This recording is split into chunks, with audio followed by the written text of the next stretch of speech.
ફતેપુરા ખાતે ડોક્ટર હિતેશ પટેલના વરદાન હોસ્પિટલમાં ચાલુ સારવારે 26 વર્ષીય સગર્ભા મહિલાનું મોત। વરદાન હોસ્પિટલનો ડોક્ટર હિતેશ પટેલ હોસ્પિટલ અને હોસ્પિટલમાં દાખલ અન્ય દર્દીઓને રેડા મૂકીને સ્ટાફ સાથે ફરાર થયો। મૃતક મહિલાના પતિએ ફતેપુરા પોલીસ મથકે ફરિયાદ નોંધાવી। ફતેપુરા તાલુકાના મુખ્ય મથક ફતેપુરા ખાતે આવેલ ડોક્ટર હિતેશ પટેલની વરદાન હોસ્પિટલ કાયમ કંઈક ને કંઈક વિવાદોમાં ઘેરાયેલી જ રહે છે। આ હોસ્પિટલમાં 2-3 મહિનાના સમયગાળામાં ચાલુ સારવાર દરમિયાન મહિલાઓના મોત નિપજવાના બનાવો બનતા રહે છે।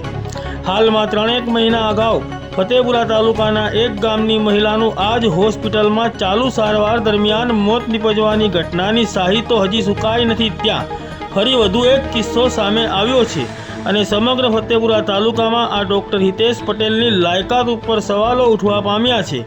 પરંતુ ડોક્ટર હિતેશ પટેલ દ્વારા સામ દામ દંડ અને ભેદની નીતિ અપનાવીને આવા કિસ્સાઓ દફનાવી દેવામાં આવે છે, ત્યારે આવો જ વધુ એક કિસ્સો પ્રકાશમાં આવ્યો છે।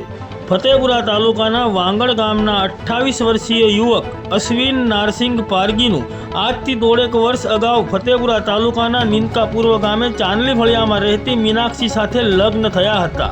લગ્ન જીવનના ફળ સ્વરૂપે આ મહિલા સગર્ભા બની હતી અને તેની સારવાર ફતેપુરા તાલુકાના મુખ્ય મથક ફતેપુરા ખાતે આવેલ ડોક્ટર હિતેશ પટેલના વરદાન હોસ્પિટલમાં ચાલતી હતી અને હાલમાં આ મહિલાને 5 માસનો ગર્ભ હતો।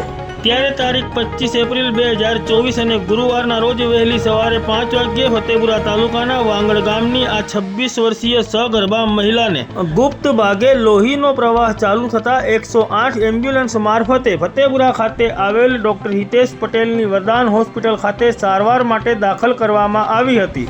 ત્યારબાદ આશરે રાત્રિના 8:30 વાગ્યાના અરસામાં આ હોસ્પિટલના તબીબે આ મહિલાના પતિને બોલાવીને જણાવ્યું હતું કે તમારી પત્નીને વધુ સારવાર માટે બીજા હોસ્પિટલ ખાતે લઈ જવાની જરૂર છે, તેમ કહીને દર્દીને પોતાના હોસ્પિટલમાંથી અન્ય હોસ્પિટલ ખાતે ખસેડવા માટે દર્દીના પતિને ગાડીની વ્યવસ્થા કરી આપી હતી।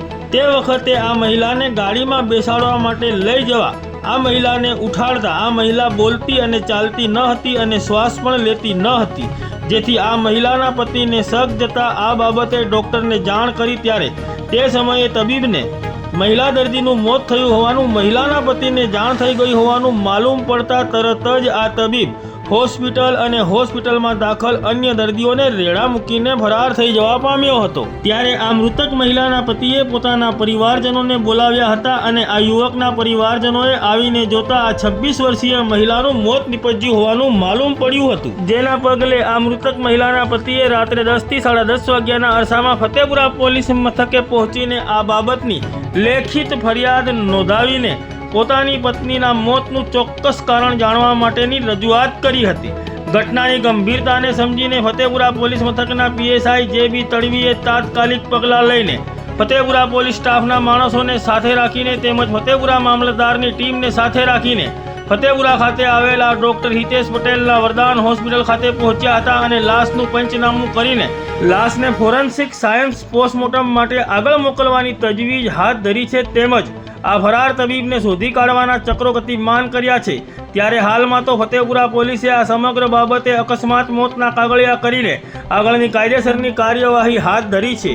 અહીં ઉલ્લેખનીય છે કે ફતેપુરાના આ 2 જવાબદાર ડોક્ટર હિતેશ પટેલ દવાખાનામાં અન્ય દાખલ દર્દીઓને રેડા મૂકીને સ્ટાફ સાથે ભાગી છૂટતા ફતેપુરાના માવતર હોસ્પિટલના તબીબ ડોક્ટર ગૌરવ બરજોડે વરદાન હોસ્પિટલ ખાતે આવીને દાખલ દર્દીઓની તપાસ કરી હતી અને દર્દીઓને પોતાનો સંપર્ક નંબર આપીને રાત્રે કોઈ પણ સમયે તબીબની જરૂર જણાય તો પોતાને ફોન કરીને જાણ કરવા માટે જણાવ્યું હતું।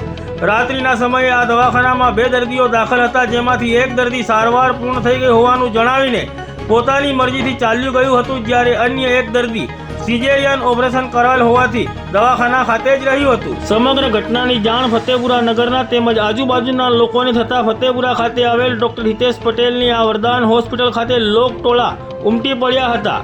આ તબીબ પોતે ઉચ્ચ રાજકીય લાગવગ ધરાવતો હોવાનું અને પોતાનું કોઈપણ વ્યક્તિ કાંઈ પણ બગાડી શકે તેમ નથી તેવી કાયમ ડંફાસો મારતો જ રહે છે। ત્યારે હવે જોવાનું એ રહ્યું છે કે આ મૃતક મહિલાના પતિની ફરિયાદના આધારે આ બાબતે યોગ્ય તપાસ કરવામાં આવશે કે પછી ભીનું સંકેલી લેવામાં આવશે, તે હવે જોવાનું રહ્યું।